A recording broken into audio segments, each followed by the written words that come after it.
When things get a little hectic for me and in my busy world, I have to touch the forest, as I like to say. It's a good spiritual connection. There's a beauty, but there's also a harshness to it. It's like the smell of hot sand attracts me. It's so much part of my genetic makeup. What comes to my mind is the slogan we have on State Forest about space, solitude, and self-reliance. I think that's one of the things that our visitors really enjoy. This is Calamintha ashae. If you see this plant right here, then more than likely you're on high ground and you're probably in the ancient island scrub. I couldn't have been older than 4 years old, and I have this memory of this really mystical place, and these shadows and the moss hanging and the water with crabs swimming along the bottom.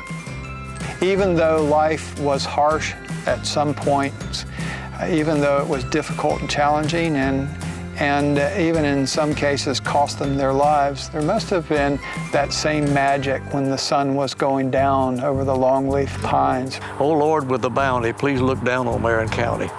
The soil is so poor and so rooty too. I don't know what us poor folks are going to do. If there can be such a thing as instinctual memory, the consciousness of land and water must lie deeper in the core of us than any knowledge of our fellow beings. We cannot live without the earth or apart from it, and something is shriveled in man's heart when he turns away from it and concerns himself only with the affairs of men. Marjorie Kinnan Rawlings, 1938.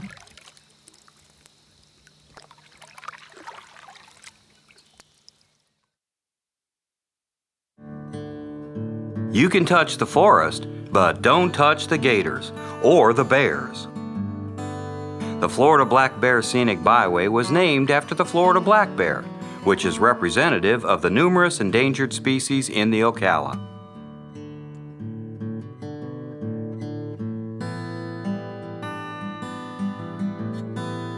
Black bears, little gators, turtles, fox, big gators, scrub jays, double-crested cormorants, even bigger gators. Did I mention the gators? It's not the gators that are endangered here. The Florida Black Bear Scenic Byway crisscrosses through the Ocala National Forest and hundreds of acres of conservation lands, rivers, lakes, and forests. While a lot of old natural Florida is being plowed up, built over, and strip mauled away, here along the Florida Black Bear Scenic Byway, you can still find acres and acres and miles of natural and often wild Florida.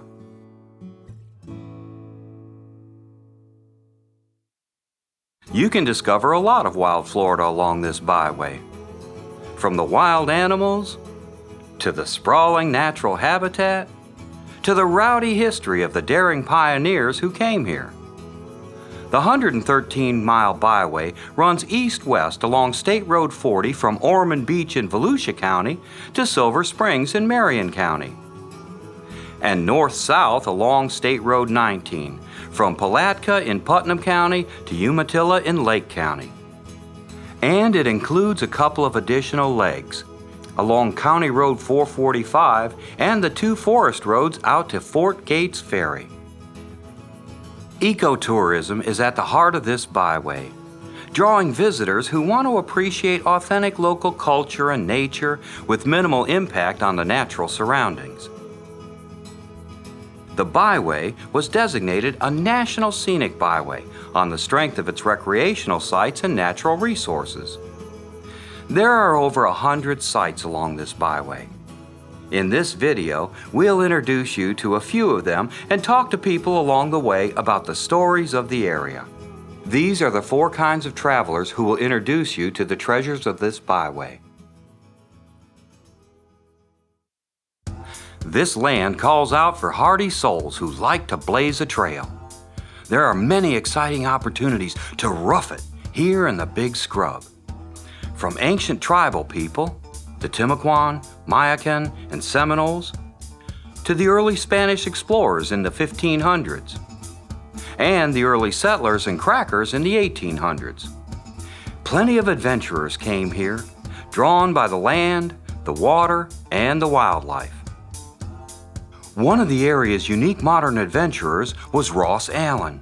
He developed his Reptile Institute at Silver Springs in the 1930s.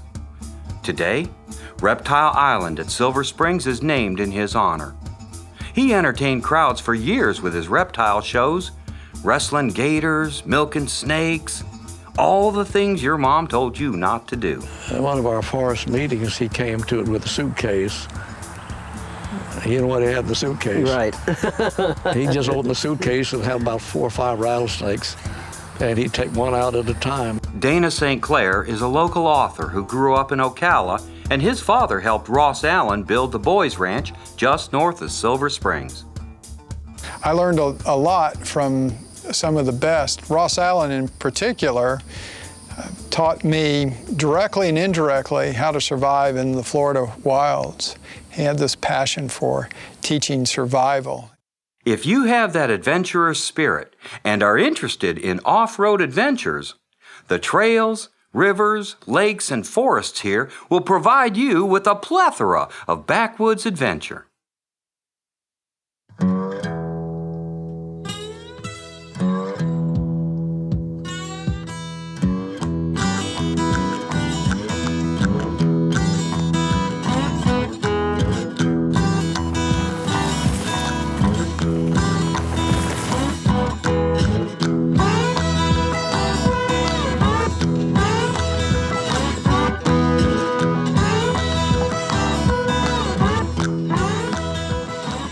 The Paisley Woods Trail is a 22-mile loop trail that actually starts down to Clearwater off of 42, Clearwater Recreation Area in the Ocala National Forest. And it goes all the way to Alexander Springs off of County Road 445, which is part of the Florida Black Bear Scenic Byway. The trail is designated with a yellow diamond, so you won't get lost. And the volunteer groups that operate it now, along with the Forest Service, do a tremendous job. Our club has about 150 members. We're active in both the construction and the maintenance of trails, both on the greenways and now here in the Paisley Woods. We try to have monthly work days on all of the trails that we maintain, do routine trimming, stabilization of the soil when necessary. We have several folks who are chainsaw certified. If you are the first person out in the morning, you have a very good chance of being wrapped up in a nice sticky yellow web on a regular basis. And on most trails in this area seem to have a huge amount of the golden orb spider, which is the spider that we have on our jersey. Thankfully, they are not a venomous spider, so it's a little disconcerting at first, but after a while you get used to it. No telling what you see on the Paisley Woods Trail. We see deer and bear and all kinds of wildlife, and it's quite a nice trail to ride in terms of nature. You're really out in the middle of nowhere and get to see a lot of things, especially early in the morning or late in the evening. I was riding here from Alexander out at the West Loop and noticed something beside me to my left, running beside me, and it turned out to be a black bear about 30 yards away. If you do encounter a bear, the main thing to do is just make sure they're aware that you're there. Raise your arms, talk to them, whistle, holler at them.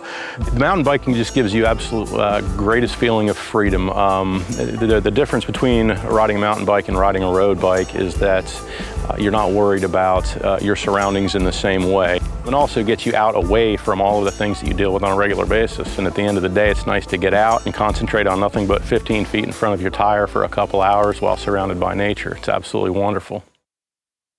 Jim Kern was the visionary behind the Florida Trail, now designated a National Scenic Trail. The 1,800-mile trail crosses the byway a few times in the Ocala National Forest. With over 60 miles just in the Ocala, the trail provides plenty of adventure for hikers and backpackers. In July 1961, I talked my younger brother into hiking on the Appalachian Trail in Smoky Mountain National Park. Well, it turned out to be a disaster. We set off from Kingman's Dome late one afternoon, and in no time, the clouds were coming through the forest. It was very hard to stay dry. Well, that was one huge problem. The other huge problem was that we came to the shelter much too soon. We couldn't stop, or we'd never get to Fontana Dam, which was our destination. This was going to be a 40-mile hike, and I naively thought that I could get there in less than 24 hours and sleep also, throw in a night's sleep. The whole thing was, you know, juvenile. So we had to keep going. We couldn't stop in the shelter, and we weren't going to make the next shelter before it was dark, and we had no flashlights. We just slept on the ground. And then the next morning, you know, stiff and aching and tired, we hiked on and stumbled out onto Fontana Dam just as it was turning totally dark. But anyway, that was the beginning, because I thought, well, maybe there's a long-distance trail in Florida. Maybe hiking could be fun if you did it right. And got back to Florida and discovered that no, there was no long-distance trail. So I said, okay, I'll start one.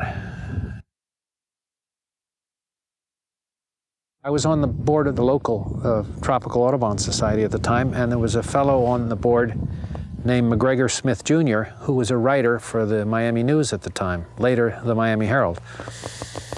And so he was a nature lover, and so he decided to go along. We left the 40-mile bend on the Tamiami Trail and hiked north on this dike. Well, the dike ends about 10 or 15 miles north, and there's another dike that picks up about 5 miles beyond that. Well, how are we going to get across that? One of the agencies volunteered an airboat to pick us up and take us from the end of one dike to the beginning of the other dike. Well, McGregor Smith had such blisters by the time we got to the end of the first stretch of dike that he took the airboat opportunity to go back home and file his story instead of sending the story back with the airboat. So his sore feet with blisters were on the front page of the Miami Herald when they did a Sunday supplement. So I hiked on up into Clewiston alone, and then a scout troop and a friend from Miami joined me for a weekend hike around Lake Okeechobee. And then Ross Allen joined me at Palmdale, in the woods in Palmdale, where Fish Eating Creek crosses US Highway 27. And Ross and his two friends hiked with me for 3 days. Then I hiked the last couple of days into Highlands Hammock State Park. That was 160 miles. I did it in 12 days. That was the beginning. Through Ocala National Forest, you have a sea of sandpine and scrub oak dotted with islands of longleaf pine.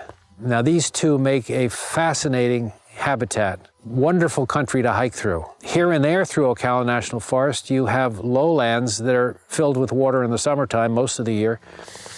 And so those marshes add to the beauty of the sandpine scrub oak habitat, and together they make great hiking country. I love the longleaf pine islands because the longleaf pine are by nature scattered over the landscape and provide enough shade that there's not a big understory.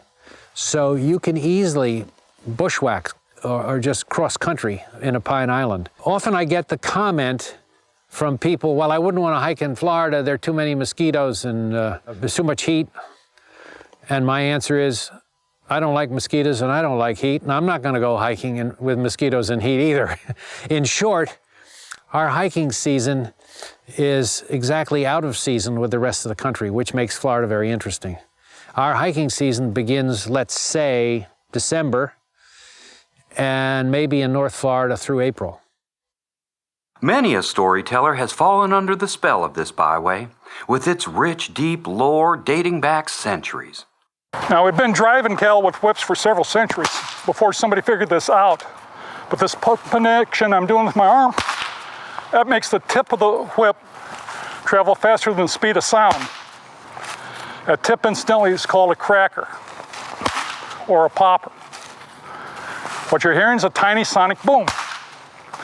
Cattle hate that sound, they shy away from it. It makes it easy to get them into camp. Rick Tunyon is a local novelist who spent 15 years researching the cattle industry in the area to write his novel, Guns of the Palmetto Plains.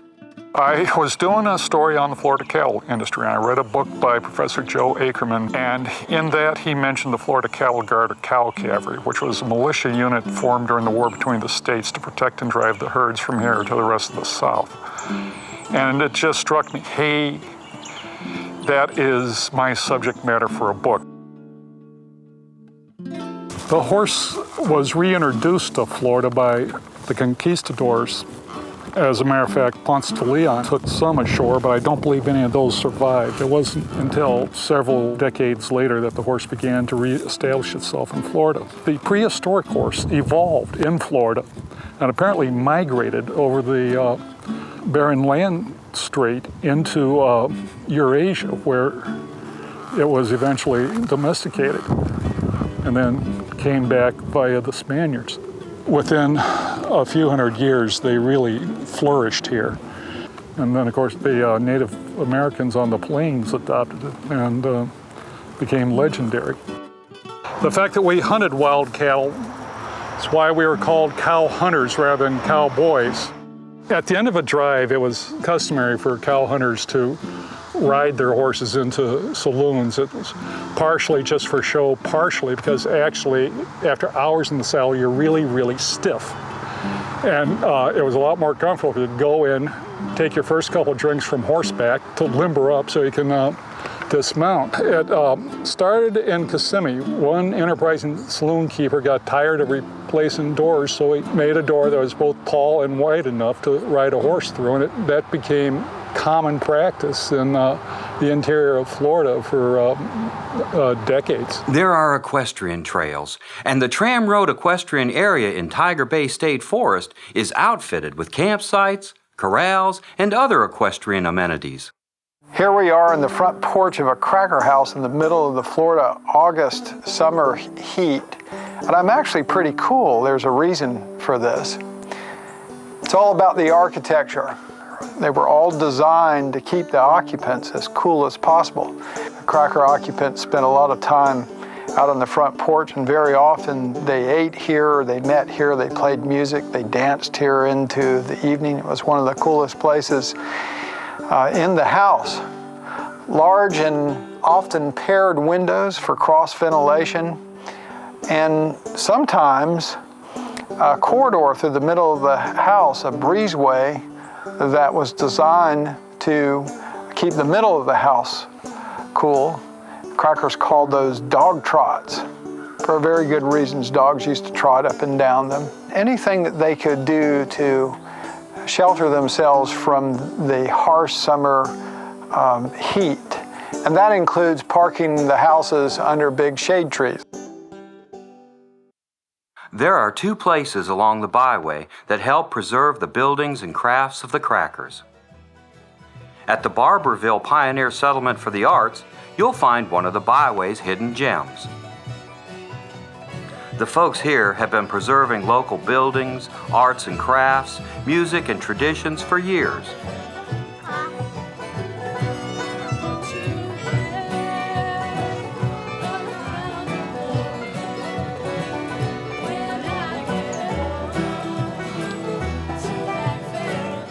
What defines a cracker might not even be so much your ethnicity as where you live and what you do when you're living there. And by what you do, I don't mean occupation. I mean your independence, your self-reliance.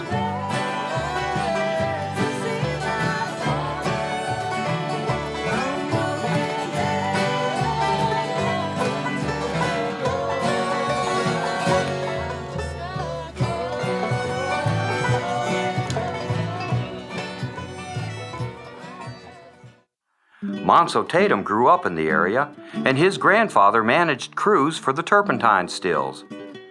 This is the one at the Barberville settlement.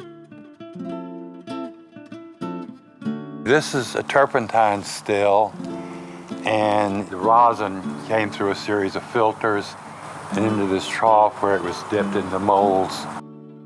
Regular annual festivals provide music, demonstrations, and people in period clothes to help bring the cracker experience to life. Another place on the byway to see period-related buildings and festivals is at the Silver River State Park. Situated near the Silver River, there is camping, cabins for rent, and a museum. The Cracker Village buildings preserved here replicate life in the Ocala in the late 1800s. There's nothing like the sights and the senses in the touching and the experiencing firsthand all of these things that are of our, not only of our yesteryears, but of our current life experiences of being in the woods and on the river. This is a rare byway with a Pulitzer Prize-winning novel inspired about its culture. Marjorie Kinnan Rollins was so intrigued by the area and the local crackers that she moved here in the 1930s. For 2 years, she spent time on Pat's Island and in Astor and Volusia, listening to stories that would eventually become part of her novel, The Yearling. Richard Mills grew up in the area, became a forester in the Ocala, and retired here. He remembers Marjorie. But anyway, when Marjorie Rollins ended up, she was a New Yorker, or that is, and a man told me, when I told him all she did, he said, I can't, that's not the same woman. She wore white gloves, she wore high heel shoes. She was an office lady. Well, I wonder about that, because she went native, that's for sure. Then, of course, she met this bootlegger, Leonard Fitty. He took her to Pat's Island, and he introduced her to the Long, Cal Long. Cal Long then tells her all these stories. Then he told her about the pet deer, and that did it. That's what she was looking for. Pat's Island is not an island in the water, but an island in the forest habitat. You can hike the Yearling Trail and see many of the novel's locations and visit the cemetery of some of the actual characters upon whom the novel was based. Across the road at Silver Glen Springs, you can walk the Boyles Trail and see the setting for the novel's opening chapter.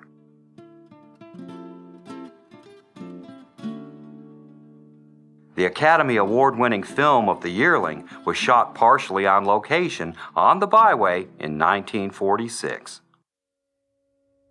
The naturalists and conservationists of all ages have had a passion for this land, and we owe them thanks for fighting to preserve it in the untouched state we enjoy today.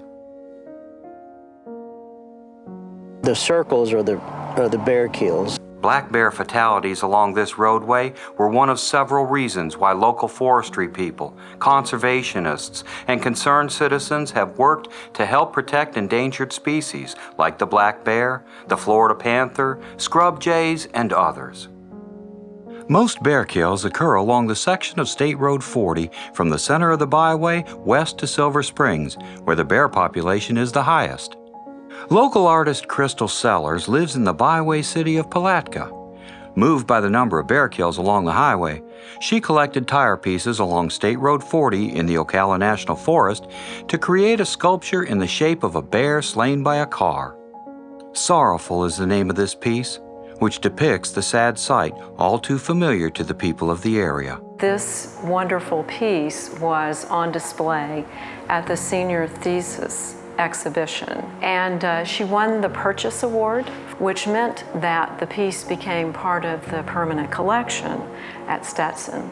You know, people have a blowout and they don't pick them up. They actually pry them off of the tire, but they don't mind to take it with them. It's like, that's your property, and you're just like leaving it on the side of the road because it's no more of use to you, which is kind of how people treat animals.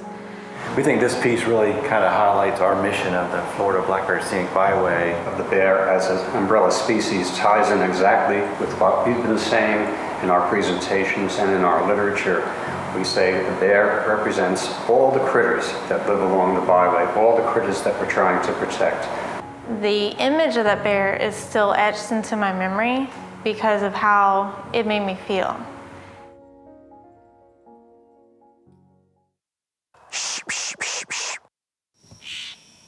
There's one right there. The scrub jay is a rare bird that is unique to this habitat. Jim Thorson was a forest ranger here in the Ocala for a number of years before retiring. And this is the type of habitat that they prefer. They like a low understory vegetation with very little canopy, because the canopy is when the Cooper's hawks and the other predators come in, and that's what they don't like. Jim now does consulting and is a major advocate and volunteer for the Florida Black Bear Scenic Byway. The area that we're looking at right here is a high elevation area in what is known as the ancient island scrub. When everything else was an ocean all around us 3 million years ago, this was probably an island, a sand dune that was stuck out in the ocean. And there's certain plants that grow on here that usually don't grow anyplace else. And one of them is the Calamenthae ashii, which is commonly called the scrub mint. And if you pull off there a stem and you roll the leaves up, it's almost like a mint, and it smells very good. Back in the days when the Native Americans were here, there was a huge shell mound, probably 20 feet high.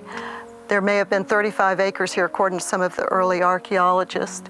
The middens indicate these large shell areas that were formed from the St. Johns River. It was a freshwater shell, and they would brew the broth and use the flesh from the snail, and the shells over thousands of years accrued to a midden that was as much as 20 feet high. It was just part of their sort of kitchen garbage heap. Kathy Lowenstein is another local Forest Service ranger who also is a member of the Florida Black Bear Scenic Byway Committee. A lot of the concern is what the impacts of the road is on the natural resources themselves, whether there's fragmentation of wildlife, difficulty in conducting the prescribed burns that are really necessary to keep that natural community functioning the way it is. Among the planned byway improvements are measures to prevent roadkills to bears and other wildlife. Raised roadways, easements, fences, and under-the-road tunnels designed specifically for wildlife are some of the protection measures. This whole area would probably be less natural if not for the efforts of Marjorie Harris Carr. There were plans to build a barge canal across the state, which would have devastated the fragile ecosystem of the area. For over 15 years, Marjorie Harris Carr led the charge to stop the barge canal.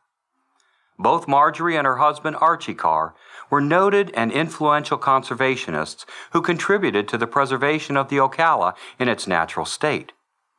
In honor of her efforts, the Cross Florida Greenway was named after her. This is Chris Kincaid, another local Forest Service ranger. There's a lot of things I love about Florida, and particularly this area of the state here in Central Florida, but the vast wetlands and the river systems are just really incredible. The wildlife is out of this world. People come from all over the world to Florida just to see some of the lesser known species. Out of all the places I've been, the wildlife here in Florida is probably the best that I've seen. In Florida, it's an ecosystem all of its own, and it's one that takes a lot of nurturing and love and a very fragile balance, mind you. If we don't take time to be careful with it, there's a very good chance that we could lose this. This tree right here is 30 feet in diameter. It's 350 years old. It's 79 feet in total height. It's 117 feet across in canopy spread.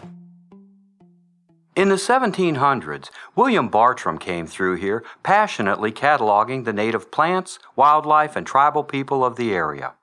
The local Indians called him the flower hunter, and his euphoric accounts brought worldwide attention to the beauty and mystery of the area.